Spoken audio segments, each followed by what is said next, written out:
So welcome everybody. We're going to be talking about NCR Silver today. My name is Amber Kelly and I'm very happy to be teaching you about our product. Just a note, we do have some important contact information for you to have on hand. If you need to reach the full Concierge team, we are available by email at concierge@ncrsilver.com. Anything outside of our business hours, it is recommended that you contact our customer care team as they are available 24/7, 365. We never let them leave. You can call, text, or chat them at 877-270-3475.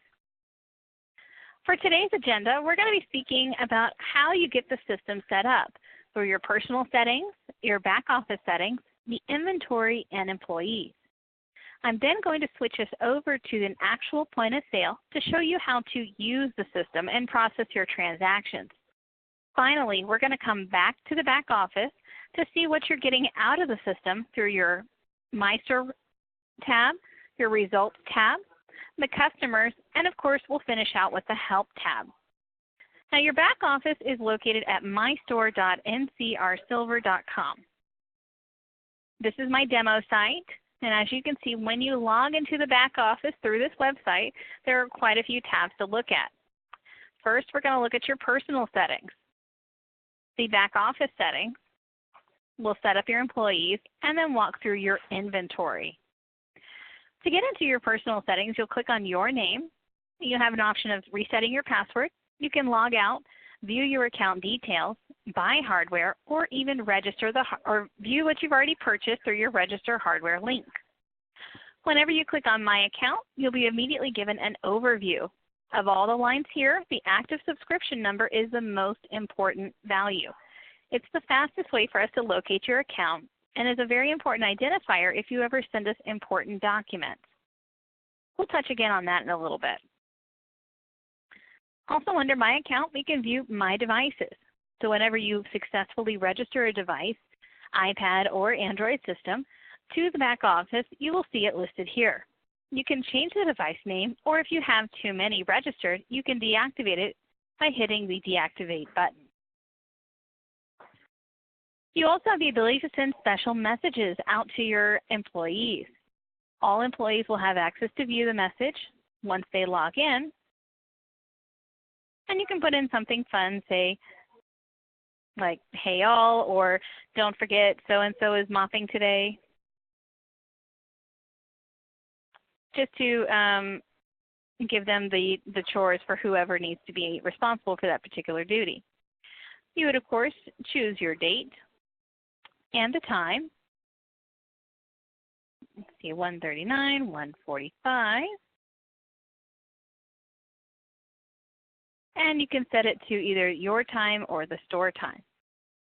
You can also have it set for an expiration date for days, minutes, or even hours. We'll get to see the message a little bit later when we get onto the point of sale screen. Another cool aspect under My Accounts is you can look at any additional integrations.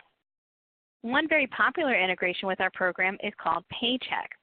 It's a way for you to take your labor shift information, send it over to Paycheck, and then of course produce the paycheck that is owed to your employee.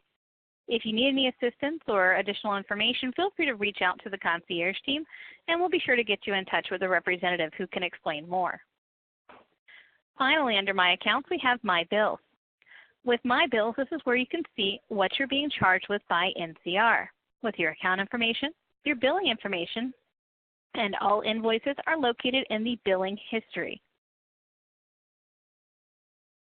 Moving on to your back office settings, this is where you'll click the word Settings. You'll have the option to view your company information, your store information, taxes, and of course the payment methods. With your company information, you'll need to put in content to the required fields.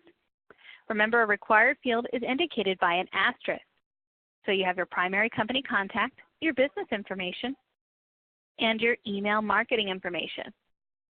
With your email marketing information, if you do not have a From email listed here, no email messages will go out, and this includes electronic receipts. Within your company options, you do have the ability to enable future orders. And with your customer profile setup, this is a way for you to find out different preferences by your customers and how to track them on usage. You would essentially add an attribute and then classify different options to that attribute. Moving on, we have our store information. The store information is more customer facing, particularly in your receipt information and receipt message area. With the receipt information, you'll want to fill in what's the required field, and on your receipt message, this is a great place to put in your availability hours or a special message to your customers. If you ever want to look at a preview, hit Preview Email Receipt. Let's talk about taxes. I know it's on everybody's mind right now considering tax season is just around the corner. And the first thing to note is that you will only be provided one category that says no tax at 0%. Beyond that, you'll need to create your own tax categories. To do this, you click Add a Tax Category, you name the tax category, and indicate if it's a default. Meaning, anytime you add in a new item, this tax category will be applied by default. Whenever you create the category, you'll then need to put in the percentage. So if the percentage rate is 9.25%, then you just type in 9.25. What's more is with each location that you have listed, if you click on the pencil icon to the left of it, you can now expand out your particular tax category to include multiple tax jurisdictions. So if you need a breakdown of, for example, county, state, and you can actually add a third one in for city if necessary, you just name your tax jurisdictions. You'll hit Done, and then of course need to break out those that were listed. So if originally our name tax category had the 9.25, maybe 5.25 is supposed to be paid out to the county, and 4% is supposed to be paid out to the state. On your tax report, you'll get a full breakdown of how much you owe to each of these municipalities accordingly, and you don't have to divide out the numbers based on the total amount. Let's move on to your payment methods. With your payment methods, it's important to note if you're going to accept credit cards, you're going to send in what's called a VAR sheet. That's V as in Victor, A as in Alpha, R as in Roger. If you don't have a processor set up to send us this VAR sheet, we do have a handy list we can provide to you. Once you obtain this information, please email it to customercare@ncrsilver.com as well as to the Concierge team just so we can keep an extra eye out for it. Your subject line should be VAR sheet, and be sure to include your active subscription number as it's the fastest way to attach it to your account. With this information, please expect 24 to 48 business hours before it's in the system. Once it is in the system, you'll see in your back office it says Settings and then Payment Methods. Your integrated credit is shown above. You'll see your credit processor listed, that it's active, and you can now choose to allow manual card entry, accept credit card tips, require signatures for purchases greater than a certain amount, and affect your batch settlement. If it's set to manual, I'll show you how to manually send your batch a little bit later in the session. If it's set to automatic, you would put it on automatic. Your send batch time is always going to be on the Eastern time zone. So if you live in a different time zone, you'll need to adjust the time accordingly by choosing the drop-down arrow. I do advise that you do not settle a batch any earlier than 1 to 2 hours after your last accepted tip or transaction,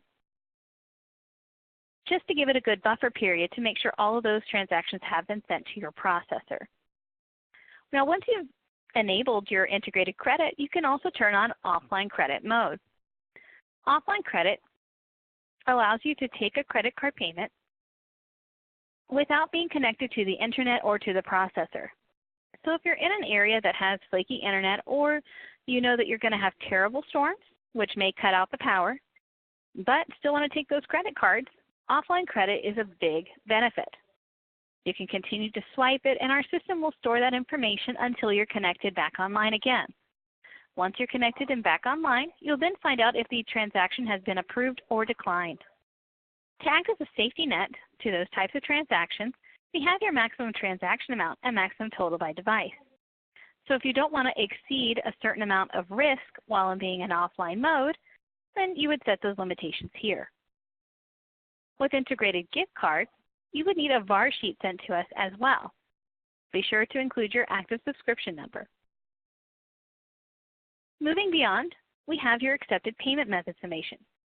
Cash will always be checked, and of course, once we have the appropriate VAR information, credit and gift cards will be checked. You, the merchant, do have the option to check checks, prepaid coupons, non-integrated credit cards, or non-integrated gift cards, because you, the merchant, are assuming the risk on accepting those different forms of payment. For example, checks, you won't be able to verify that the payment is good until you take it to the bank. Let's talk about your employees. In setting up an employee, before you even hit the Add an Employee button, I want you to check out your user roles. The user roles are the different levels of permissions that each job or each user role will have to access the point of sale. As you can see, we have 5. Time clock only is limited to just keeping track of an employee's time clock hours. Cashier will allow tracking of the hours and any POS transactions. Cashier Plus has even more responsibility on the POS. The manager will have access to both the point of sale and the back office. And as account managers, you have access to everything. You'll notice that your point of sale access permissions are above, and your back office access permissions are down below. To add a permission, you fill in a check mark. To take away the permission, you uncheck the box. Now, when you're sure that you're comfortable with knowing your user roles, then it's time to put in your employees. To add an employee, you'll type Add an Employee. You'll put in their name, their short name, and then just choose a user role. Now, the reason why I filled those 3 fields out is because they are required.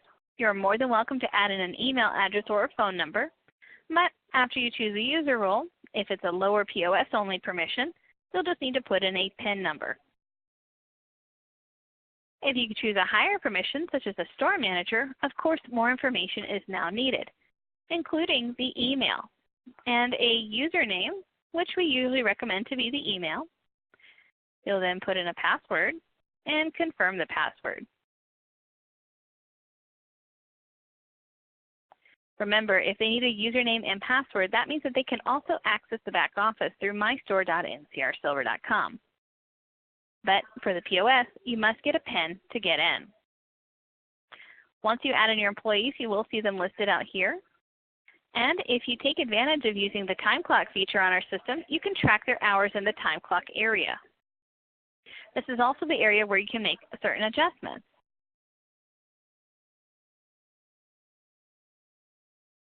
You'll notice that if somebody forgets to clock out, well, usually you'll notice this, but if somebody forgets to clock out, there will be an option where it says missing, as in the information is missing.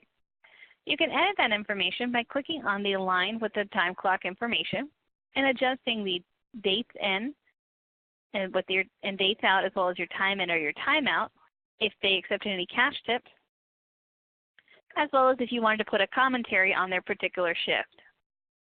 You can get to a time clock report by clicking the Get Time Clock Report option, or I'll show you how to access that report later under the Results area. For now, let's go talk about what you're selling from the point of sale. Within your inventory section, there are 3 or 4 ways of putting in your items. One you can do from the point of sale. One you can do manually here. You can also import items by clicking the Import Items button, and we provide you a guide with a handy-dandy template. Now, the most popular way of putting your items in is just to send it over to the Concierge team. It is part of your service, so please take advantage of us as we want to help you set up your system. For now, though, I am going to walk you through how to manually set in your items. First, we need to make sure a category is present. If you don't see a category present, you'll add one in by hitting Add a Category. You then name the category and then click Save. Once the category is created, we'll click Add Item. You'll notice that the category is already filled in, and because we set up our default tax rate, the tax category is set in place too. Be advised of the ones that are set in by default, you can change them by clicking down the drop-down arrow. At this point, we need to put in our name. So today we'll just do horchata ice cream. We'll mark that it's available on the POS, and we can indicate our sales price.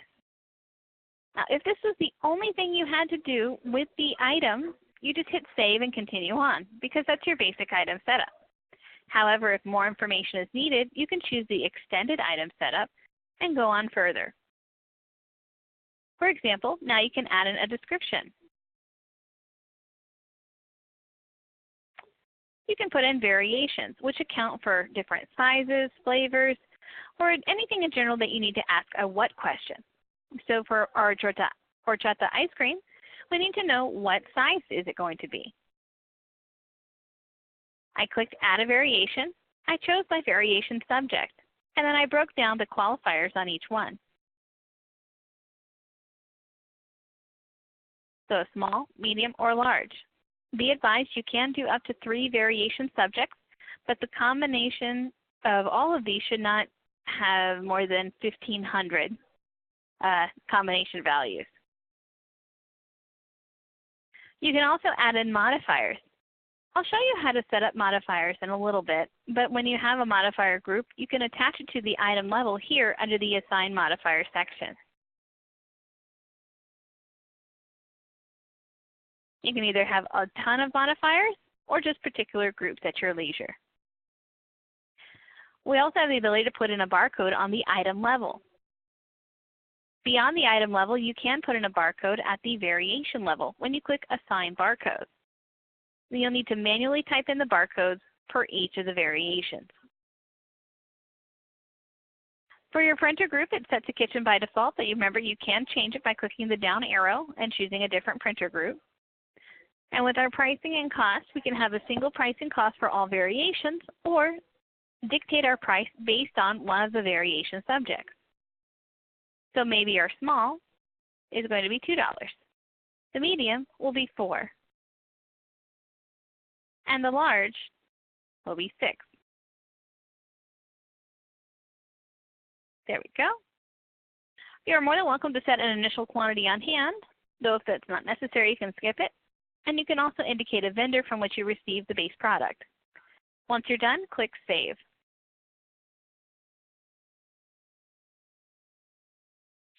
Beyond setting up your items manually with the Add Item button, and of course importing them with the Import Items, you do have the ability to download a full item list. You can also sort the order of how your items appear on the POS, as well as your categories. And if you need to edit the items en masse, we have our Edit Multiple Items button, where you can choose a particular category, select your items and affect their price, move them to a different category, change their tax rate, change their printer group, vendor, or even availability. You also have the ability to put on additional modifiers. So speaking of the modifiers, let's go ahead and go to the modifier section. Just like with our categories and items, we must have a modifier group present before we can add in the modifiers themselves. Modifiers are great for special instructions or upcharges on a particular item. To create the modifier group, you just hit Add a Modifier Group. You'll name it and indicate if you would like it to auto-show when it's associated with an item on a ticket. In this case, we're going to go ahead and click the cupcake option. To add in a modifier, we click Add Modifier.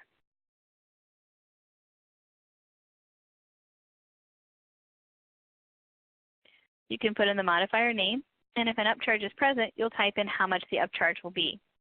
You'll then click Save Changes, and your modifier has been added. For your departments, you can group together similar categories. To create a department, you hit Add a Department, you name it, and then click the boxes on which categories you want associated with that particular department.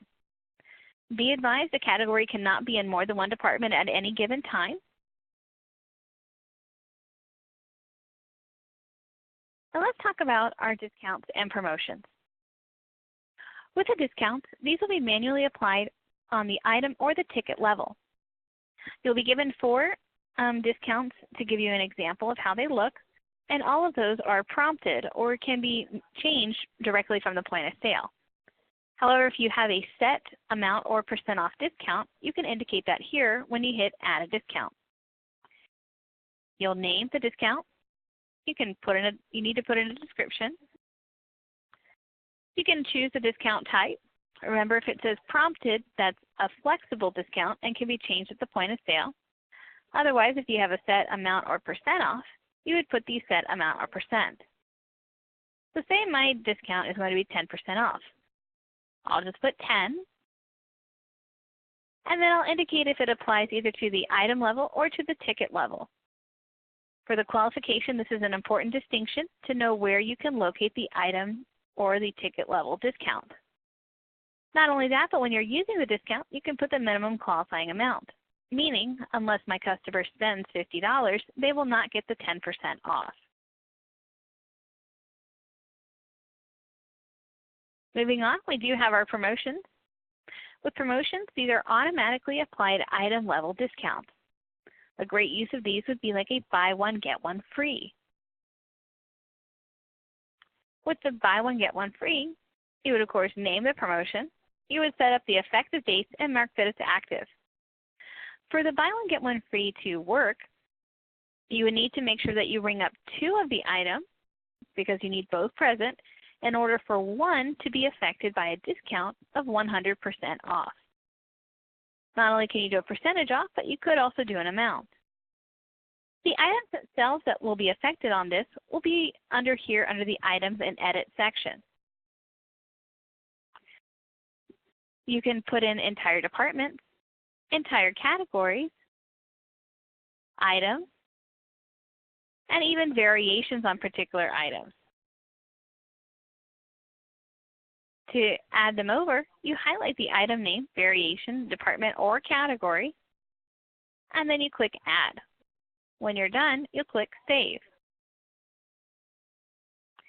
Once you're done beyond that, you can click Save again. Let's move on to our Manage section.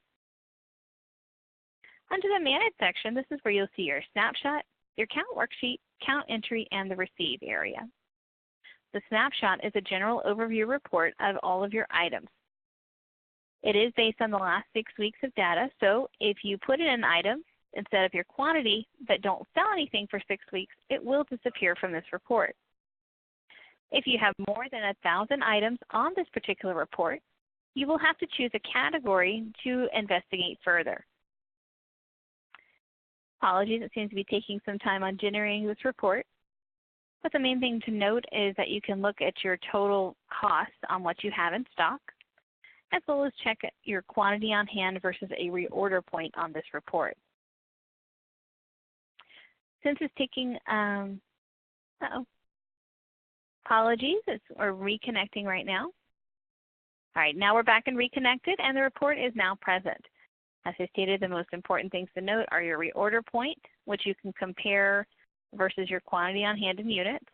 And you can also double check your replacement value as well as retail value. For your count worksheet and count entry, these are essentially the same report or same concept, where you can just do an audit of how many you have on hand of your item values. Your count worksheet is the printable PDF document that you can of course print out and take around your store to physically mark. And the count entry is the digital version of that same report. Within the count entry, you'll of course see your item name, the variation, if there's a barcode present. You can type in how many packages you see on hand or how many units you see on hand. So with our bagels, maybe we see that we're expected to have 1, yet we counted 5. Whatever we type in as the units on hand will also override what we had as our expected, because this is now our actual count value. Another thing to note is you can also put in your reorder point here. So if our bagels go below 10, you'll know it's time to call the vendor to reorder. You can also see your last counted date. But note that there is no calendar feature which will allow you to go back in the past and see what your items looked like at any given time. There is no historical value to our Manage section.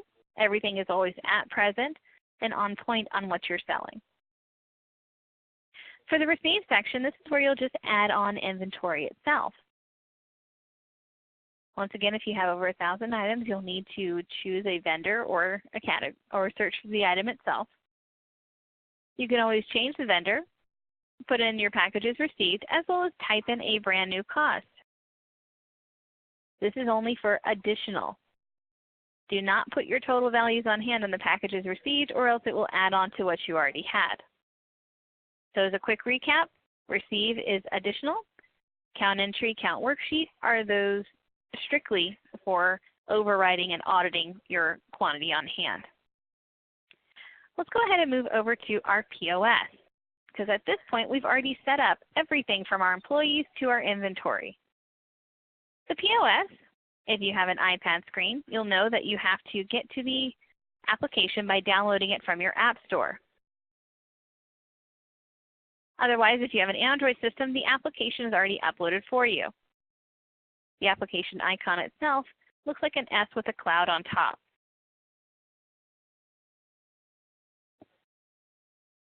Once we click on the icon, we'll be presented with our login screen window. With the login screen window, remember you have to put in your PIN to gain access into the system. You can either log in or you can clock in.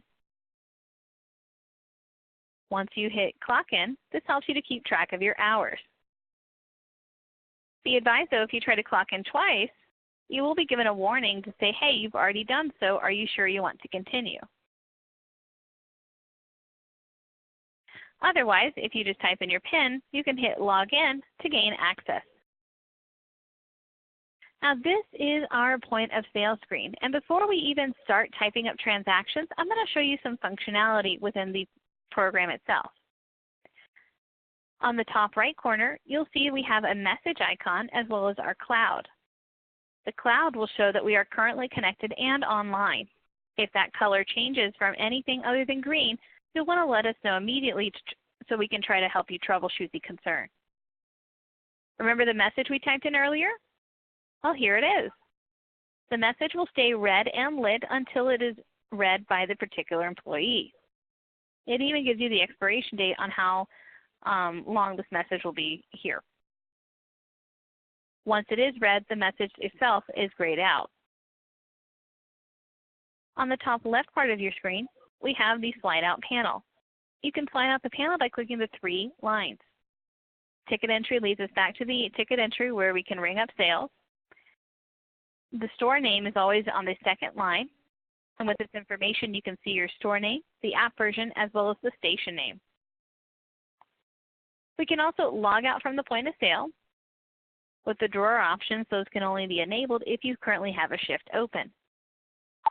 Otherwise, we can look up our customers, we can look up items, or even gift card balances if you have gift cards enabled.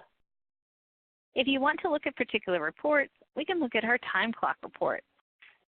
If you see an employee has been clocked in twice and that's incorrect, you can forcibly clock them out by hitting clock out.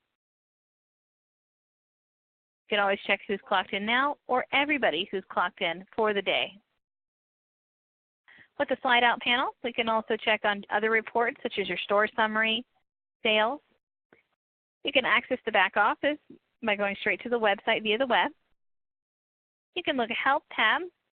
The settings will show you different options such as your checkout options, require PIN entry, enable your time clock. Or what's really cool is under the system options of settings, you can even test your network strength to see how well you're connected to not only the internet, but to your back office to send the information, to your credit card processor, or the host in general. So if you're ever having network functions, this is a great way to do a quick test without needing to download an exterior program. Now between your Android system and the iPad, the Android system does not have a training mode yet. And may I emphasize yet, it is around the corner. But on the system, if you do have training mode, you can see it here at the bottom of the slide out panel. To enter into it, you have to have a shift open, and you then click Enter Training Mode. So let's go ahead and open up a shift. The very first time you open up a shift, you'll be prompted for a starting cash amount. That's the base amount. If anything deviates or the base amount is not correct, you can correct it with a pay in or pay out, and I'll show you how to do that in a second. But beyond that, after you close your first shift, the only other way to open your shift is just to hit the Open Shift button. You will not be prompted for your starting cash amount from here on out because that will be established from the previous evening. And I'll show you this once we close the shift. On the point of sale transaction screens itself, your ticket functionality is on the left side of your screen. Your items are on the top right, and your categories are on the bottom right. Of your ticket functionality, you can view the ticket to start typing in items. We can hit Customer to assign a customer to the ticket. All customers are searchable by their name, telephone number, and email. If you've enabled tags, you can put a particular tag to this order. For example, you can mark it for here, to go, pickup, delivery. You can also put in your own information on a ticket by adding in a note or enabling that this is a future order. You can also recall or reprint a ticket or start a return. For right now, though, we're just going to type in a regular order. So let's go and find the horchata ice cream that I typed in earlier. Here, I clicked on the desserts category, and I see my horchata ice cream. I'm then prompted with my variations. If variations are mandatory, you must choose one of the options before being able to continue on. You'll then be shown your modifiers if they're set to auto show. To add in a modifier, you just hit the plus sign. To take away the modifier, you hit the minus sign. Notice though that if I hit plus with an upcharge will be applied. But if I hit minus with an upcharge, that does not diminish from the value of the product. Because the item is selected, you'll see that on the right side we have a lot more item options. For example, if we had our variations, we can say, oh no, this wasn't a large, this was a medium. We can apply an item level discount. We have the price override where you can adjust the price based on a manager override, or maybe it's a damaged object or item. And we can always check out the item details. What's cool here with the item details is we can actually edit the item. So everything we did in the back office, we can affect here again on the POS by clicking the Edit Item tool. We also have the ability to add this item to our favorites, which would mean it would show up in the favorites category. On the item level, we can also add a note. We can change this one item to a return, or we can delete the line altogether. Otherwise, if you do not need to see these item options anymore, you can hit Close. Let me show you. Under our favorites category, here is the horchata ice cream. I could say I can ring up another item, such as frozen yogurt, and this is one that has a quantity value. So if you have a value on weight, that is set up in the back office on where you do by weight and not by each. Otherwise, a clean ring, you would just simply type the item, and it would pop up on the left side of the screen. Another cool thing you can do on the item level, you'll see there's a value, like a quantity value. I can increase my quantity by typing in the number and then typing in a different one. And if, for example, we type a number and we put it to 0, it actually deletes the item altogether. Notice, though, when we started typing in items, how our ticket options began to change. We now have the ability to hold a ticket. We can delete a ticket by hitting Clear Ticket, or we can apply the ticket level discount. Just to emphasize, remember under the discount options, you had to choose item or ticket. The item is found when you click on the item and hit Item Discount. The full ticket, though, is found right here. So if you set up an item, or if you set up a discount and you can't find it, you got to remember where you set it to be located. Let's talk about holding a ticket. When you hold a ticket, this is a temporary state in which you can hold a ticket and then come back and recall it later. A great use of this would be, for example, maybe your customer forgot their wallet in their car. So as opposed to typing everything out again that we just did, we put it on hold. We can help the next customer in line.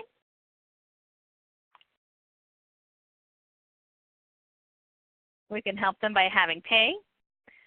We'll choose our payment type.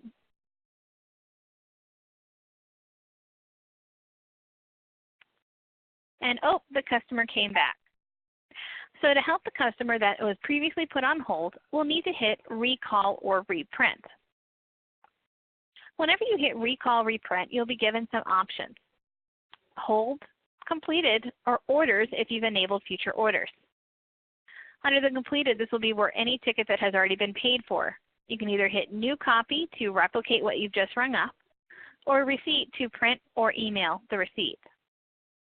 Otherwise, you'd want to hit hold to view the ticket that you just put on hold. To continue with this ticket or to finish off the transaction, you would want to hit recall. Once again, receipt is either print or email. Or let's say the customer walked away completely, so you need to remove the ticket or delete the ticket by hitting clear. Otherwise, when we hit recall, we can see the ticket is exactly as we had it. Also to emphasize, remember I said that hold is best for a temporary state. If you have tickets on hold for an extended amount of time and you suddenly need to update your application, that will delete all of your tickets on hold. So only use it for special circumstances such as somebody forgetting their wallet, etc. Well, let's talk about the payment. I closed by it when I hit the pay option earlier, but I want you to notice that there's also a cash option. It was a popular feature request that people wanted a faster way to get to the cash. So all you do is hit cash and then type the amount or value that you took in. Otherwise, if you hit pay, you can see all of your accepted payment methods. This is beneficial if you start taking in partial payments. For example, like a non-integrated gift card, maybe I only took $20 of value. And the rest will be paid out in cash. I can hit cash, and my amount either needs to match or exceed my amount due. Once I type in the amount, I'll hit done, and I'll be presented with my change due on the left side of the screen. Remember, if you're ever unsure about the ticket, you can always go back under your completed and view how much was paid to you and how much you gave back in change. As far as a return is concerned, you can do a return one of two ways. You can either type in the items manually from the right side of the screen to the left, or you can search for a particular ticket. Once you search for the ticket, you would hit return and either choose the items that were returned, like line by line, or all lines all together. Then you would hit refund. If your customer paid with a credit card, you will be prompted to ask if you would like to return the funds to that particular credit card. Otherwise, you can hit one of your other payment options to issue the refund. Now let's circle back to our three lines. If you ever need to open up the drawer, you can hit the no sale. A pay in and out allows you to add in funds that were not used during a sale. For example, maybe you needed some bananas from the store, so you gave one of your associates $10. You assigned it as a payout, you're paying a vendor, and then we hit done. Same thing happens with pay-ins. Maybe you accepted the change back. You would just hit the pay in out, make sure pay in is selected, and you can put how much change you got back. You do have an option to put in a comment, but it's nice to know that our system will record that comment in a cash reconciliation detail report, which I'll show you in just a couple of minutes. So let's go ahead and close the shift. With the close shift, we need to hit the close shift button. You'll be shown two lines here, your cash amount and your leave in drawer. Your cash amount will be everything in your drawer. So if your base was 100 and you took it 150 in sales, then your cash amount expected to view would be $250. Your leave in drawer would be whatever you are going to leave in your drawer.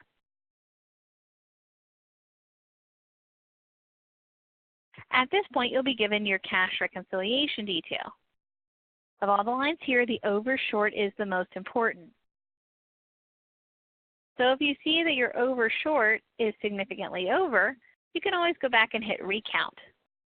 So you can either type in the items again, or you can hit coins and bills to put in your quantity of how many you have in your object. This is also beneficial if your employees just want to count the quantity value and not have to do like 5, 10, 15, 20.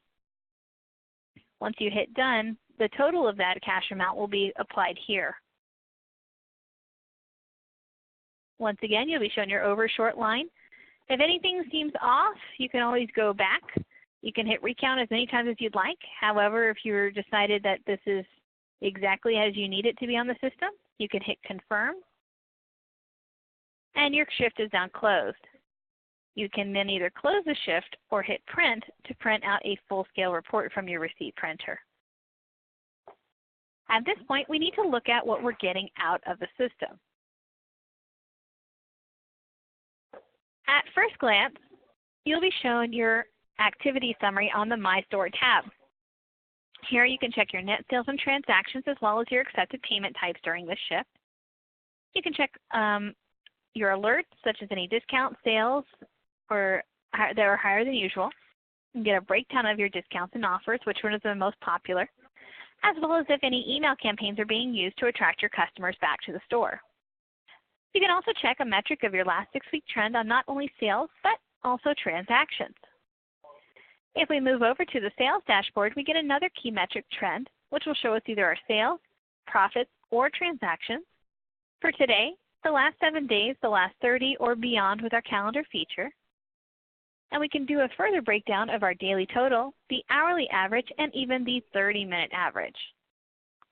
So it gives you a true breakdown of your busiest times of day, which will eventually help you to schedule employees much more effectively.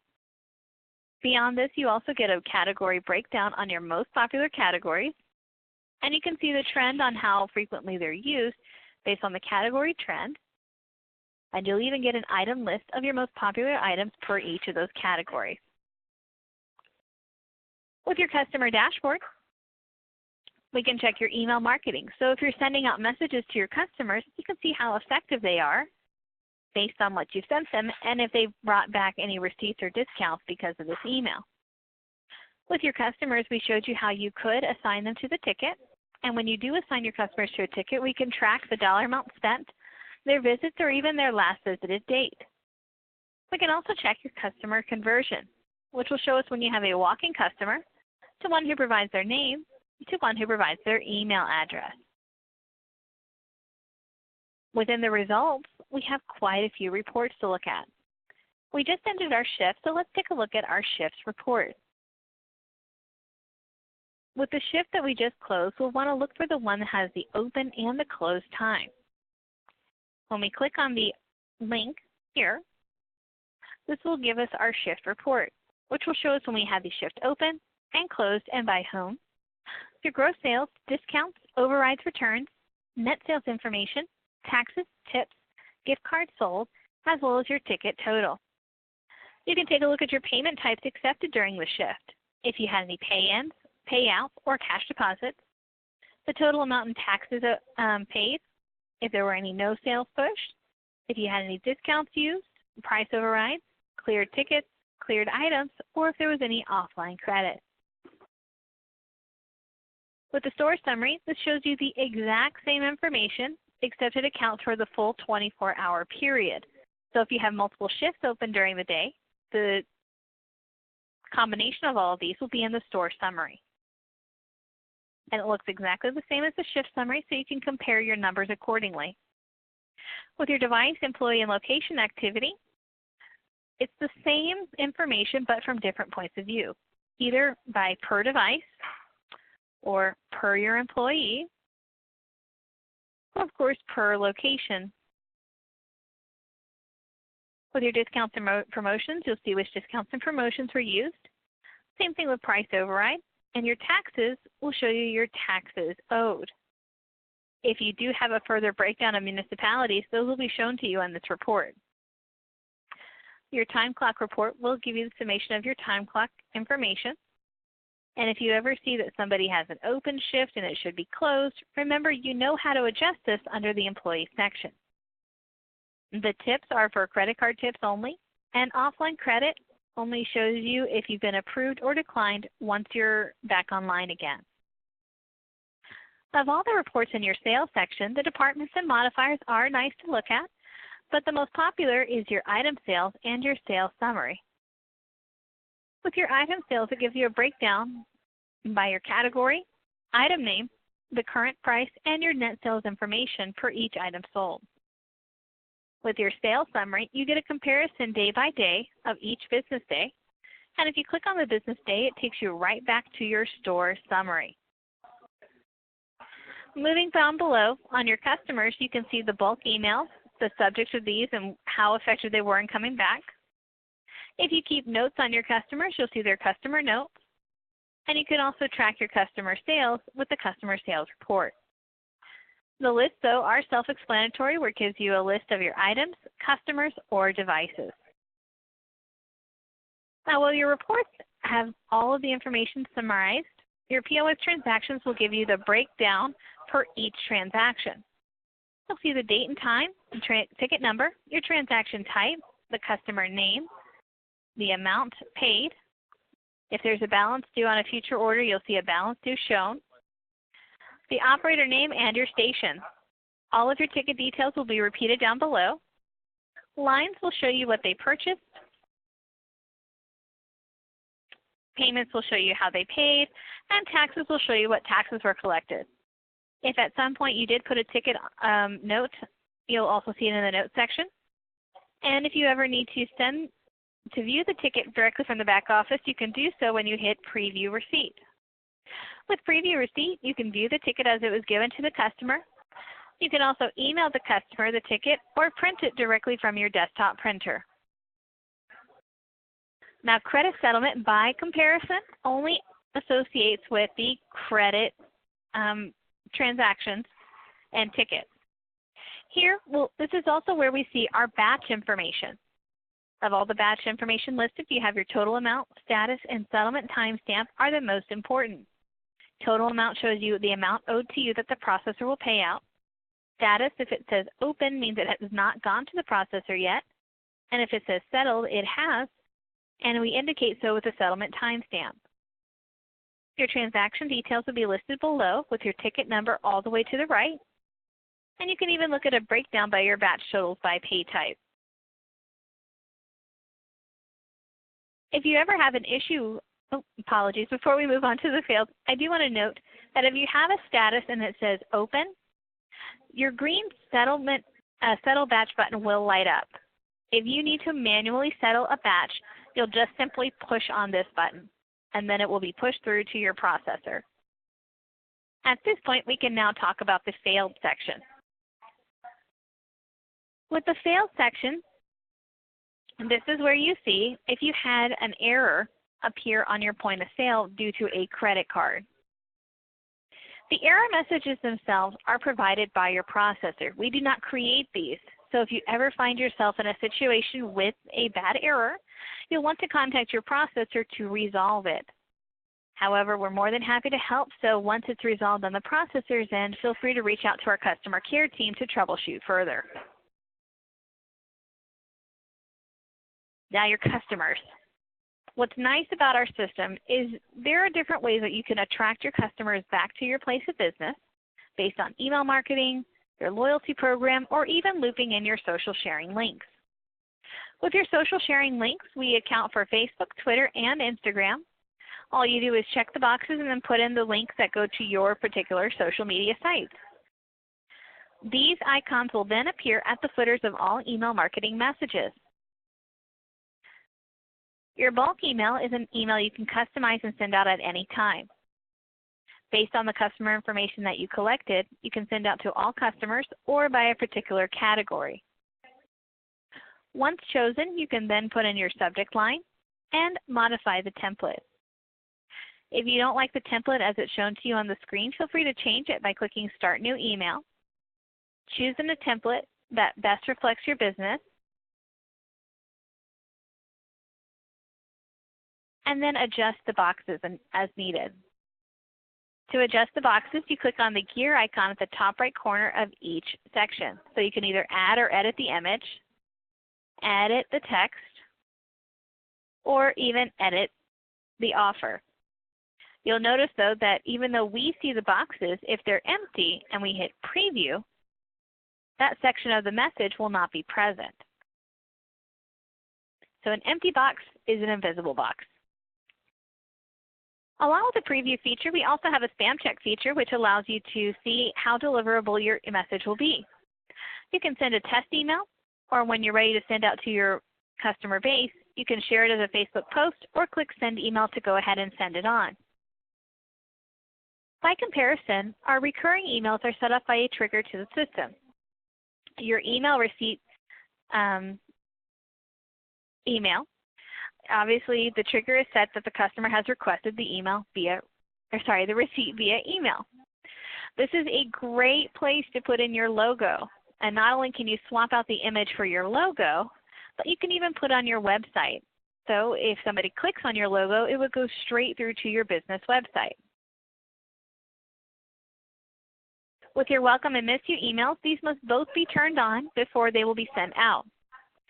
With the email turned on, this means that with your welcome, as soon as your customer provides an email address, the message will be sent out to them. With the miss you, you can also turn the email on, but the email will not go out unless the customer has made a purchase within a certain number of days. So once that benchmark is met, the email will be sent out to your customers to say, hey, we miss you, please come back.